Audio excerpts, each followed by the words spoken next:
Hey, in this video we are going to talk about how to prepare and the most common reactions of alkynes. This is going to serve as a part 1 and looking forward to see you all in the part 2.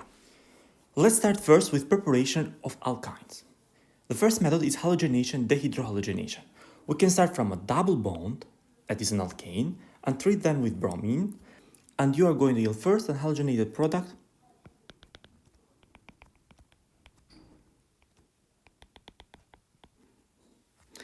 and when you treat that with two equivalents of potassium hydroxide, is going to yield a triple bond.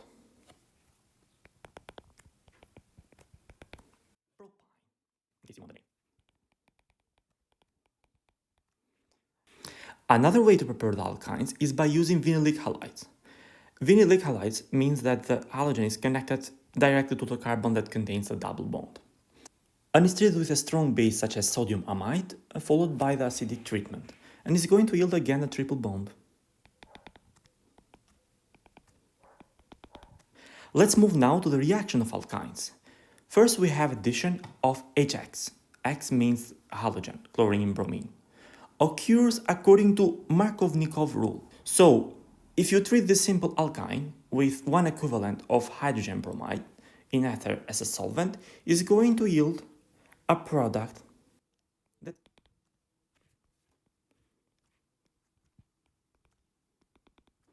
occurs according to Markovnikov. That means that bromine is substituted to the more substituted carbon.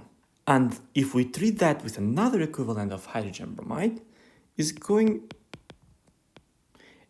to add again as according to Markovnikov. Let's move now to the addition of halides, like chlorine and bromine. In this case, if you treat that with one equivalent of bromine, you're going to get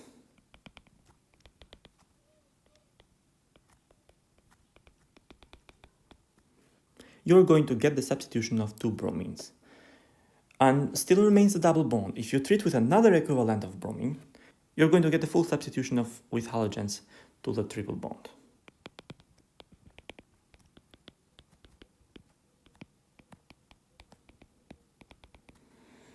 Okay, let's move now to the hydration of alkynes. The first method is Mercury catalyzed. It yields Markovnikov products. In this case, we are going to use mercury sulfate as a catalyst, and it's going to form first an enol.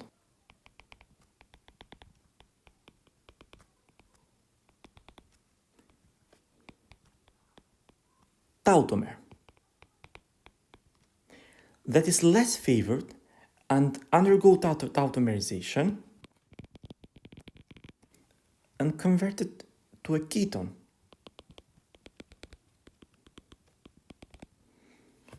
Tautomer, which is more favored.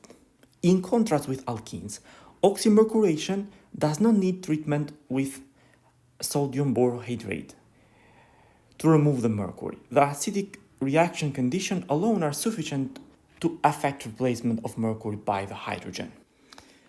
But how the tautomerization happened? What is the mechanism? In that case above, we were in acidic condition, okay? Because there are two mechanisms, acidic condition and basic condition. In our case, we are in acidic condition. That's what we are going to dive in a little bit more, in acidic condition. So this is the enol. You mean what means enol? Ein from the double bond, ol from the alcohol, okay? And it's going to be tautomerized, or in a simple words, to move the hydrogen to the double bond and form a ketone. Okay, first this double bond is going to attack one hydrogen here in a nucleophilic attack. And this bonding pair here is going to move to stabilize the cation, or the positive charge to the oxygen. And in order to preserve the octet, this lone pair here is going to move here. Okay? And let's see the Next step, here we are going to have the formation of a double bond. This hydrogen remains untouched up to now. This double bond converts to a single bond, and the hydrogen taken from this one here is going to attach to this carbon, okay, to this carbon here. So one hydrogen attached here, and we have the formation of octet in all products. Here we are going to have a +1 formal charge. Due to the oxygen is group 6, and we have 2 lone pairs, 6 minus 2 minus 3 bonds remains +1, the formal charge to the oxygen. Now, this molecule here that got stabilized into a molecule of water now can react as a nucleophile by using the lone pairs to the oxygen to attack this hydrogen here. Okay?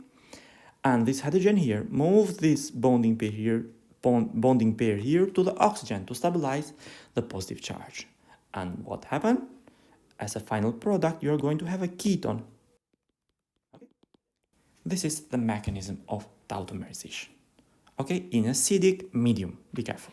In basic medium, it's another story, but we'll save that for a future video because we do not need that now. Okay, something worth mentioning to the Mercury catalyzed reaction for the hydration of alkynes is when you have an internal alkenes that is unsymmetrical, okay? Like in this case, 2 carbons here, 3 carbons in this side. In this case, for sure you have the formation of ketones, but you have the formation of 2 products. One ketone is going to be on this carbon and one ketone is going to be in this carbon, because the rule of Markovnikov does not apply here, because both carbons here and here are both secondary carbons. Okay, let's write the products. And the second product, the carbonyl group is going to be to the 3rd carbon. Okay, so you have the formation of 2 products. Be careful if you're talking for internal alkynes. For terminal alkynes, it's simple. It goes to the formation of only 1 ketone, only 1 product. Let's move now to the second way to hydrate the alkynes, hydroboration-oxidation. This forms non-markovnikov products. Here we are going to consider 2 scenarios for terminal alkynes, like this one here, and for internal alkynes. For terminal alkynes, you're going to have the formation of an aldehyde instead of ketone, as in the case of Mercury catalyzed reaction. So you're going to have the formation of an aldehyde. If it is an internally triple bond, you're going to have the formation of ketone the same as with Mercury catalyzed. So no difference here. So keep in mind, if you have a terminal alkynes and do hydroboration oxidation, you're going to have the formation of aldehydic group, this one here. And if it's an internal triple bond, you're going to have the formation of a normal ketone, okay? Let's move now to the reduction of alkynes. The first most common method, if you want to reduce that completely to the single bond, is by hydrogen palladium. Okay, here the final product is going to be a full reduction of the triple bond. But in some cases, we do not need the full reduction to go to the single bond. We want to stop to the double bond. To the double bond, in order to stop to the double bond, you have 2 scenarios. One is hydrogen with Lindlar catalyst, and one is lithium in ammonium solution. Why are 2? The first one, hydrogen with Lindlar catalyst, is going to yield us a cis product because it occurs in syn. What I mean with this? Let's write the final product.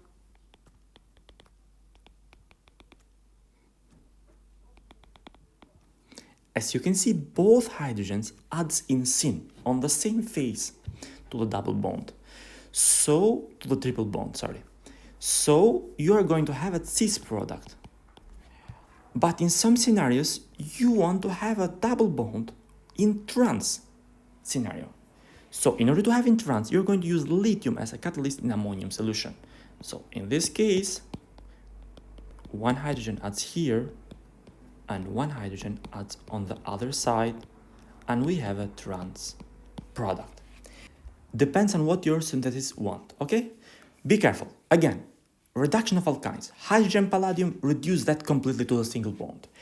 Hydrogen Lindlar, reduce that to the double bond, or stop the reduction to the double bond, and forms a cis product. Two hydrogens adds in a syn, so on the same phase.